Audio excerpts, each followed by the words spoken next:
12 on this side, 13 on this side. What I want to do is just show them how we take our steps, okay? One step over, I'll give a go. One step over, focus on that second step. Lean, I want to focus through the crotch. Double under strike, rolling our hips through on the bag. So inside zone right over here with Mari, just on the go. Here he goes. Go. Good, go. All right, back here. Go. Good, good. Now, switching it up here. Now let's add a pause. All right, that first step, let's focus on getting here. Lean, lean, lean. Second step, go. Second step, go. So 2 goes on this one, Trev. Go. Go. Good. Go. Go. Good, good. On the other side, if we get like a 2-eye tech, like a 2-eye, obviously I'm gonna have to bring over a little bit more. So as this happens, I want to take a target up down the middle of this guy, thinking that I'm gonna move him away from the defender. So Mario, let's go take our step one more time. Yes, sir. Go. Go. Right there. At a slight angle, depending on where he's at, because we're always gonna get a head-up guy. So back here. Go. Go. Good. Now we want to focus on bringing that step, this next one at this different angle here. Our base is going to be messed up a little bit. That's why we want to focus on sprinting through the space and rolling our hips through. One thing I'll say, guys, every single time we're doing these, second step, where are your hands going? Where are you guys, okay? Say that, where were they just going? Right to our hips, right? You want to cock them all the way back. So real big emphasis whenever you guys are taking your first steps. I got to be one, my hands have to stay here. I can't do this, right? If I take that first step, D-lineman's in my chest, where am I going? My ass is in the backfield, right? So it's the same thing. I have to keep my hands tight, ready to do it. Whatever y'all do, double under, strike, whatever you go. Strike and roll, whatever it is. Yeah, here we go. Start with a pause. Here we go. Here we go. Go. Go. Good. See where his hands are better. Strike and roll to high. Here you go. Go. Go. Good. Now, one thing I'll say, when we're doing these, how do you get movement on guys? Okay, so when I'm rolling hips, first step, I want to roll them, and I want to get this movement as vertical as possible, right? Dig the bag, right? Getting up. Okay, once I get to this position, is this a powerful position that we're going to get caught in here? Okay, so what do I got to do?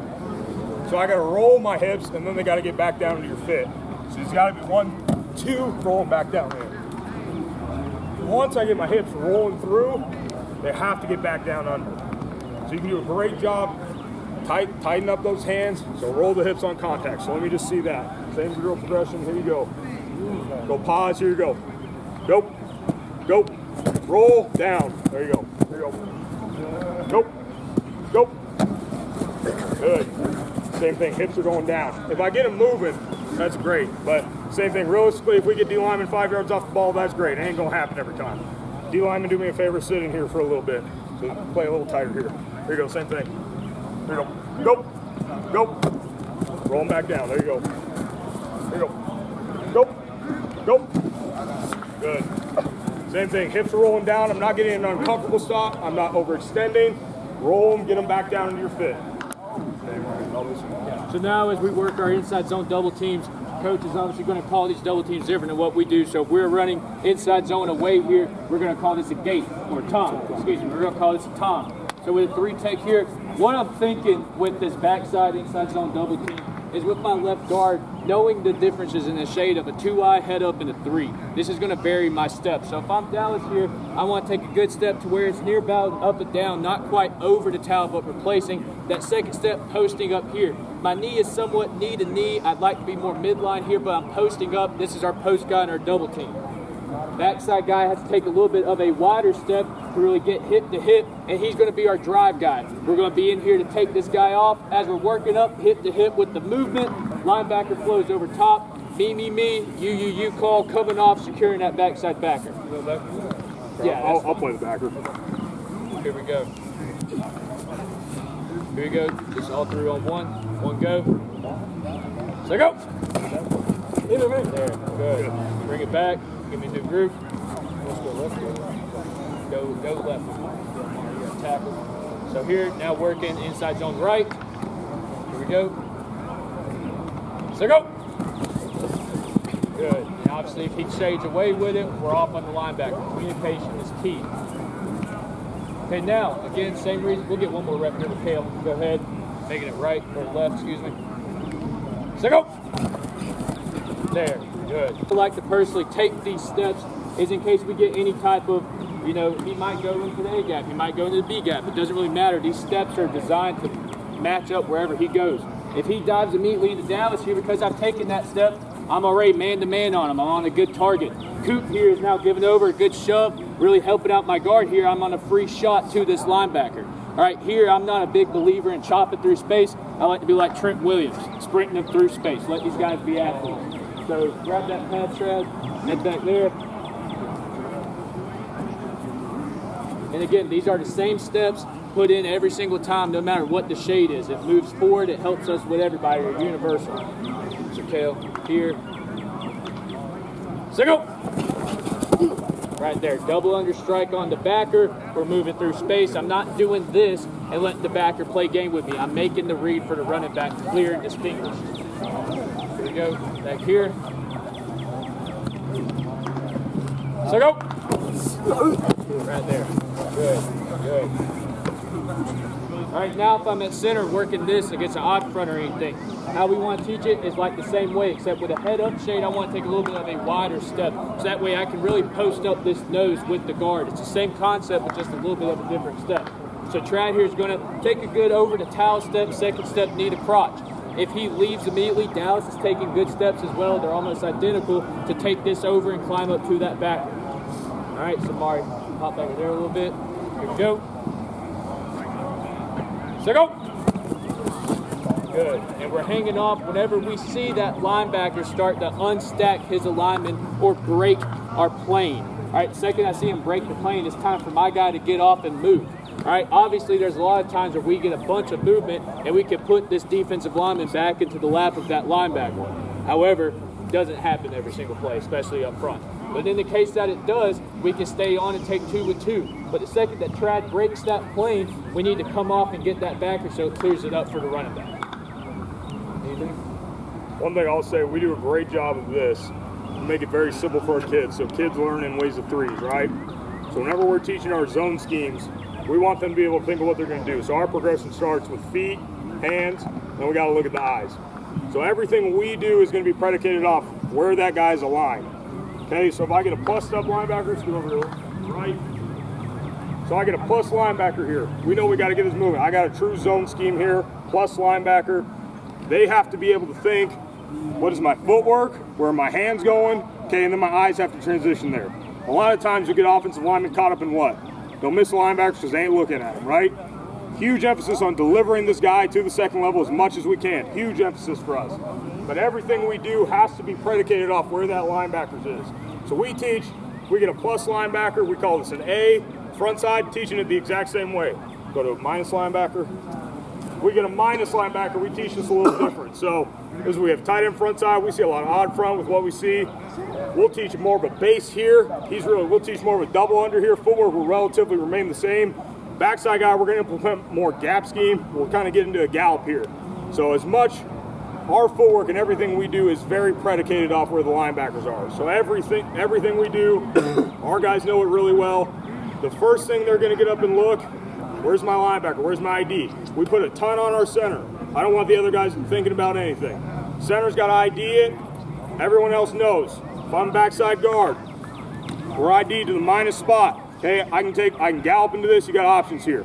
It's the same thing. It has to be feet. Where my hand placement going to be? Eyes have to transition. Once we get into those combos, eyes are to him. I can feel my weight, my body presence here. Deliver this guy to here, level 1 to level 2. It's kind of the progression, kind of the easy words we teach our guys so they actually remember it. That's kind of the only big difference we teach, and a lot of gallop on our backside guys. Once again, we see a ton of odd front, so that's kind of something we teach. Gallop steps, really just trying to hit that hip. I don't know how much you guys really gallop or anything. Really just trying to hit the hip. Whenever we get to 0, we'll implement that when we get more so into our gap scheme. Moving into the gallop with our gap scheme stuff, if we have this tag like his power count or anything, with this head up or with this 3, going to this backside backer, same thing that Coach was talking about. we like to gallop over on this and teaching a hog technique here at the guard position. All that hog technique is kind of the same footwork that we talked about with zone. It's up and down, and I'm getting heavy into this guy. And once I feel this tackle take him over, I want to rip him across my face, throw this arm by, hog him over, get him on the ground. It makes a clear angle for our tackle to then climb vertical with the flow of the linebacker to a double under strike on this guy. All right, hold this pad on your hip right there. Be a head up shape. Here we go. So go. Right there with it. Bar pop up. Come here, Kev. Here we go. Got the back. Here we go. So go. Right there, moving forward with it. I like to teach a gallop step because I'm big on getting our guys through space and getting on these linebackers. All right, getting them through, really getting a powerful movement on this guy. All right, interior defensive lineman. You know, we got big, strong guys here at Newberry, but getting this really harsh movement on these guys, really ejecting them out of the place to where I could get up to this backer is going to clear up that read a little bit more for our guys on the backside with how downhill and fast we like to play here. So as I come forward with this gallop, I'm not teaching these guys to go here with it. I'm teaching them, if I'm at left tackle, to be here and be firm, and I want to aim for that hip. As I aim for that hip, I'd love to get my hands in there, but with how fast it goes forward, I like to teach this arm right here. Get this forearm here, aiming on the hip, and I'm climbing right up. So as I'm coming through, again, I don't want it to be here because I'm just getting lateral. More than likely, I'm going to hit my guard off of this double team. I'm going to gain ground here and pop right up to my linebacker. All right, Coach, anything? So quick way, how we teach gallop, in my opinion, this is the hardest thing you can teach offensive linemen to do is gallop stuff. It's unnatural. It takes kids forever. It is very unnatural. Benefits, you're going to stay square. You're going to get displacement on the defense. It really cleans up your eyes, okay? So when I'm doing those, when we're teaching the progression there, we'll put a board right down our midline. I teach our first step. That's my settle step. I'm gaining power here. I'm not expecting to make contact here. My second step, I'm into the hip, hardest point of your body. Okay, you get guys using the flipper, whatever it is. We got 6'6", 300-pound dudes that can get down to this hip line. So it's the same thing. I want to teach bing, bing, into it, and then we're climbing. So as much as I can, our target, our eyesight, we're keying this hip here, same thing. As big as you are, you're going to move if I hit you in the hip. So the biggest thing we're going to teach, that first step, you're gaining your power. Second step is my contact step, and I'm up. So they got to be able to know if that guy's going to sit, he's a two-gapper, we're going to sit there, we're going to do that all day. The other thing, we get movement. I'm into it. He stunts to me. I'm good. We can pick it up. He stunts away from me. It's holding me. I'm staying square. That's the best thing it does for you. If he stunts away, I'm good. I'm right up to my linebacker. The best thing it does, it clears up eyesight. You don't have to worry about as much. Once again, we have big emphasis on taking level 1 to level 2, but it cleans up eyesight so much for offensive line play, and that's half the battle right there. So we really like using that. We use it on gap scheme, we use it on zone scheme, we implement it as much as we can.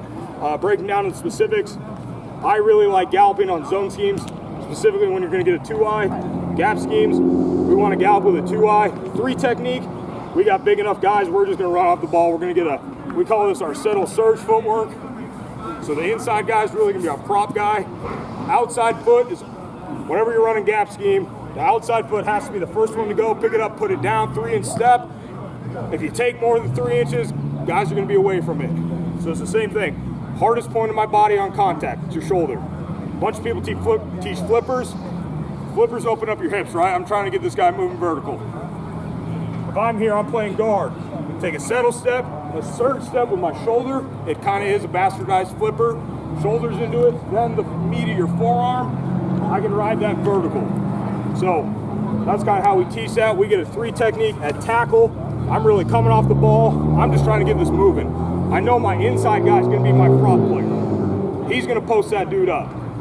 My outside guy, it is your job to deliver this guy to the second level. It is your job. You are the one that has to get the movement moving here. My inside guy, you need to prop this dude up so your buddy can take him to the second level. That's how we teach that. So it's been great for us. We started implementing really this spring. Our movement on double teams and gap and really zone have really improved just from that. So cleans up eyesight, makes it easier for guys, keeps them square. Love it. We've been using it a bunch. get an A gap. I'm responsible for that gap at the end of the day. Right. That's why we teach feet, hands, eyes. It's the same thing. We get run through, your eyes have to go. It has to be the third thing. This is all in a split second. If I'm playing center, settle, surge, eyes are there. Okay? Guy has to be there. If he's standing his ass back there, now we're delivering it there. Plus side linebacker in zone, you're really just going to take normal footwork, we're delivering them that way. So it's the same principle. You have to do a phenomenal job transitioning to eyes. That's the biggest thing that will get you caught up in O-line play. Poor eyesight. People do a really bad job of training that. You'll see it all the time. Linebackers coming dead free. You'll see it happens in the NFL. People do a really poor job of training eyesight, your eye lines, where I'm supposed to be looking. Well, we do something similar with that. Ours is we call it a baker. Okay. Either that's the same gap scheme double. It's just when am I going to apply it? And that's the other thing. Gallop really does. It's very hard for you when we're going into a 3 technique and I'm galloping. But damn, it's hard. I got to look at this hip. And you want me to look at that linebacker? Shit, that's hard. Okay, I'm doing it versus a 2-eye. Eyes are there. If that dude stunts, I'm going to pick it up. So that is why I don't like doing it versus 3 techniques. So that's kind of been my rules, what we've done. It's worked well. So this is kind of something we've implemented this spring, applying man principles to your zone schemes. So we started applying this to our guys. So we had a really tough time. These backside Bs on wide zone, they just weren't getting there, right? It's tough. So we started applying, we call this man principles. We call this a gas call. So it's the same thing. My guard, I'm going to base this backside 2-eye. We're going to wrap the tackle around for that. So that's been something we've been doing a lot of. It frees guys up. If you got a bad athlete at guard, you can play them there. Same thing, play your good athletes at tackle, whatever the hell you got. We got pretty good athletes, but at the same time, these guys are having such a hard time getting this guy moved vertically and then getting off to this overflowing linebacker with our damn running back that runs 4-5. It ain't happening. So we've done, now when we're taking this footwork at the high school level, I'm gonna wanna step with my inside foot first to get this cut off. Same thing, if he tries to loop this, hell, we're running wide zone the other way. It ain't the end of the world. If he cuts across my face, that's an issue. So we're gonna teach, I call it hammer footwork. I'm gonna be vertical with my inside foot. Now I'm attacking the midline of that B, wrapping that guard. Now, once again, everything, first thing I said, we're very predicated off plus and minus linebackers. We're doing this to a minus linebacker. He's right there. I'm good with this. He can wrap, pretty tight wrap. What we got into is those guys were overflowing and our center was getting stuck on a zero nose manning that. So if we got overflow with that guy, our backside guard, our center knew, okay, I got 2 steps to man this. If that guy stays backside, I gotta lock it. If he's over the top, I'm here. Now that backside guard that's pulling on our gas call, he's gonna smash the nose, it turns into damn near a trap block, and we're climbing up for that backer. So it was a good little implementation that we use, probably a tougher scheme to use, but especially versus 4 down, you get a 3, if you guys doing a lot of read zone, and you get a tight 3 technique, easy way to just insert a backside tackle. Same principle at center, so if I was playing center, front side 2-eye, the same thing. If I get a plus linebacker, if I get a plus side linebacker, okay, now we're gonna call this a Charlie call. So that means now the center is going to be pulling for the wide zone. Easy down block for the guard, right? I don't have to worry about this. He's going to be down. I'm pulling around. I want to get around the horn of the tackle wherever he goes. So if I get an outfit, fin the alley. If he gets him pinned, I'm fitting outside of him. Do you have a center that can snap and do that? That's the question. So is it easy to do? Yes. It's a great way to install pin and pull concepts into your wide zone progress.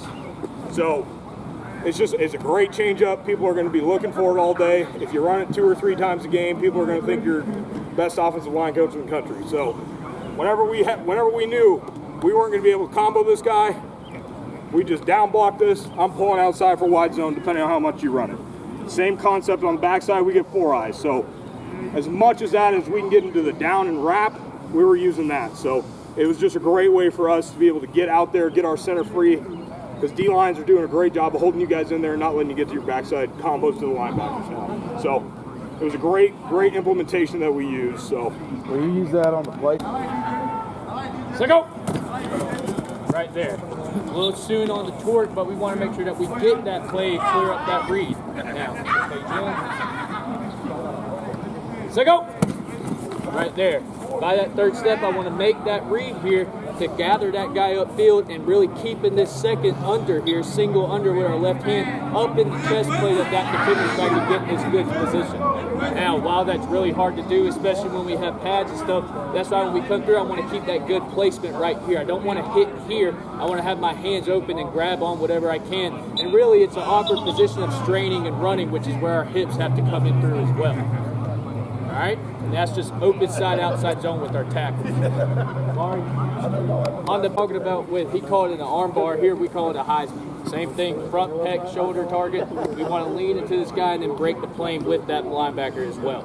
All same stuff, different lingo talked about with us coaches here. All right, the other thing that we like to talk about is with this play side tackle. So Coop is our starting right tackle here. Probably going towards them. All right, as we talk about this play side, guys, open. All right, there's no tight end here or anything. Okay, one of the biggest things at tackle, and this is a very tough block in the Division II league here, is we have to make sure that by this third step, we are knowing where this guy's going to go. All right, we're either going to pin this guy and run him up, or if I'm by this third step, he's fighting up top, I'm going to do what we call here, court. Okay, what this is going to do is open the lane for the tailback to either hit it out or to cut it in. It clears up these visions for the tailbacks, all right? I'm a firm believer that offensive line play, we have to make everyone else's job easy. Okay, it's how God made football. So if I'm Coop here and I got a tight 5, my steps are obviously going to vary through a 5, maybe a 7, maybe a jet 9 here, okay? I want to reach to where I can take a step to take this center target of this defender, all right? My second step wants to track into it as well to where I can get a good target. Now we run into issues of defensive ends trying to get their hands up and get outside to keep it contained, right? Well, as that is happening, Mikhail reaches out on me. The second I feel that, on my third step, he's already making my move for me. I'm going to extend this left arm, like try to flex my tricep and run him all the way to the sideline. As we come back, now I take that step and Kale reaches inside of me. Okay, I'm going to try to be firm here, and I want to punch with this inside hand and then kind of clamp on the outside with this hand, and then I'm going to strain and try to lead all the way through. All right, if this linebacker places over top, that means we got a double pinch here by the D lineman. The center's running the same track, chasing the hip of the guard. The guard's going to have that 2-eye back. My eyes are always through my zone. So my guard would then change this from a front side cage to a tag on the run. We're coming through, leans back. All right, my guard is chasing my hip. He takes over. Now I'm on what we call a tag to this linebacker gate. This gate, excuse me. Still learning the double teams here. All right, if we get a jet 9, all right, with a jet 9, I'm already thinking this guy's going to try to rush out the field. I'm going to take a little bit of a wider step, lose a tad bit of ground here, and as this 9 comes up, I'm thinking automatic torque. Anytime we have an automatic jet 9 or anything, we're thinking torque, torque, torque. It's not a call that my tackle needs to tell the guard or anything. It's just an obvious thing that we know in our minds. Unless this guy crashes into me immediately, I'm going to take a good angle to run on this guy all the way to the sideline. Clears up the runs for our double team. So Coop, all right. So we're teaching, depending on where the alignment of this guy is, we're going to, in a sense, say no double teams on the backside, but we're 2 for 2. Okay? If it's a 3, Dallas, not Dallas, Trev. If it's a 3, we want to teach our angles different. If it's a 3, my step's going to be a little more up the field a tad to really get through this play side shoulder here to rip underneath them. All right? 3 steps, dip and rip. 3 steps, dip and rip, get underneath this guy. I rip under so he can't grab me like most D linemen are doing nowadays. On a good angle, not to the man, but to the zone of where he's at. Gonna get double under strike. If it's a 2-eye, still thinking. 3 steps, dip and rip. Okay? If he's running with him, he's obviously gonna stay on him. I'm not gonna tell him to leave him. All right, 3 steps, dip and rip. Now we replace on the backside. If he stunts all the way back, let's say this is a 3, this is something our defense does. They'll stunt all the way back. As the tackle goes through, he'll slow down and we'll hit what's called a butt block. All right? I don't like having our tackles go and then, oh shit, turn around and try to block this guy. As I'm stepping through, I feel it set. I'm slow and settled, kind of making the way for our tailbacks to come through. It's just like this. Sometimes in film, you'll see our guys sit back like this and run back runs right past them. Okay? I know that in my mind, at offensive line, that we're calling 2 for 2 on the backside. So as long as 1 and 2 are covered, the backside guys get a 1, how I grade it here on their assignment. All right, does that kind of make sense? you have to be able to do is find out where are my guys going to be able to cut the defense. That's the biggest thing when we're talking about, we're game planning people, where's going to be our cut guy? Where's going to be our cut lane? So whenever we teach this a hair differently, we're a bit thicker when we're doing this. If we're getting a backside bead to a backside linebacker, I'm going to play a bit thicker here. Maybe not taking traditional zone forward. I'm going to be here. I'm really going to be more vertical.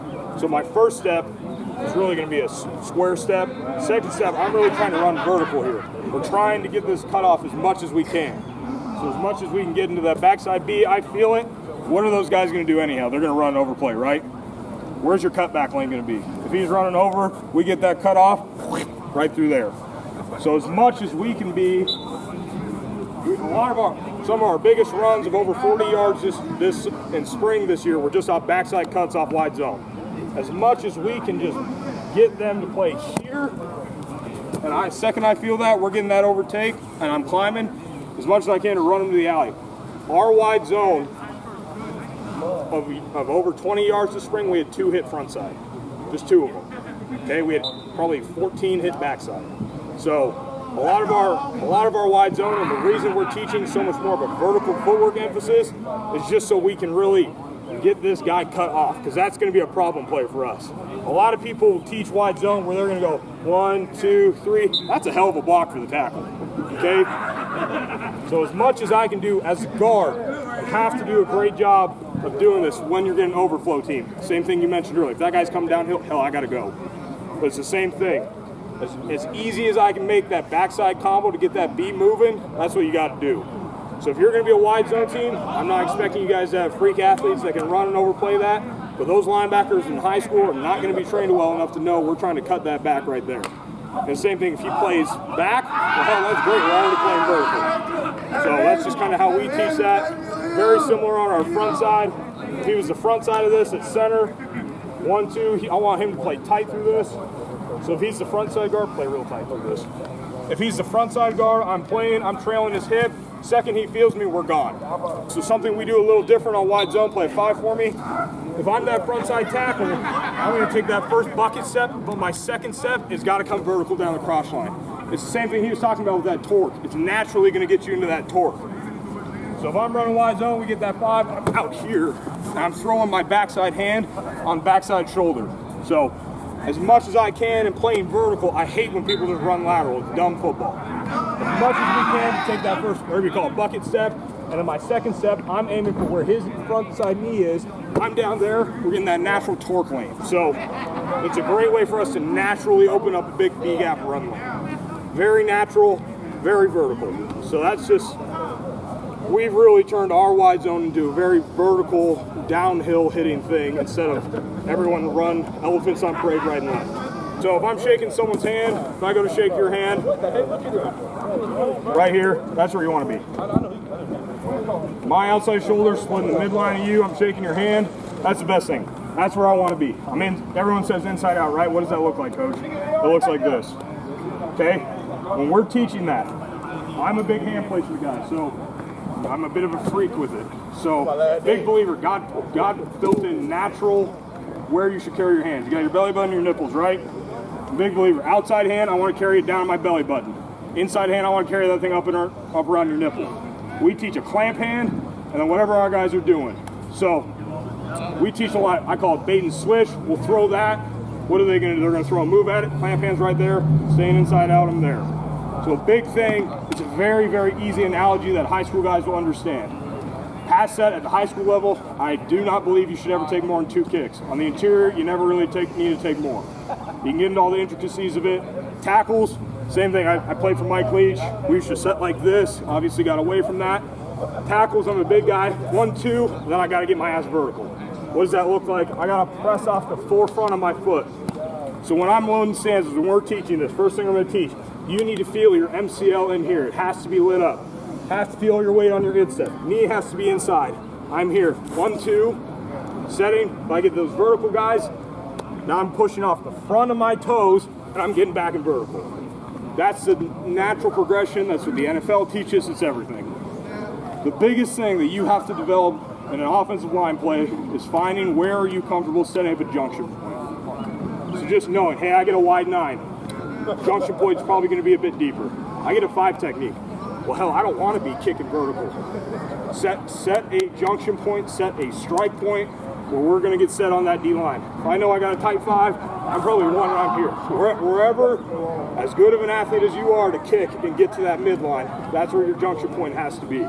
More a little bit on the vertical stuff versus horizontal stuff. That's been the biggest change with these guys since I've taken over. But it's really about finding Coach did the 2 and getting back vertical. You know, we base it off of their alignments. Might be 1, might be 2. All right, we don't really go more than 3, especially at this level. Their level, you know, they got bigger guys, different defensive ends that they're going about. But here, we're never going to teach more than 2, then get your ass back, set up to where we go. Outside hand firm as well. We always want to bring that second hand, but main thing with my guys I'm trying to get them to learn is that I never want to throw this. Okay, it opens their shoulders and most importantly opens their hips. All right, teach that their hips are a gate. If the gate's wide ass open, the quarterback's going to get sacked.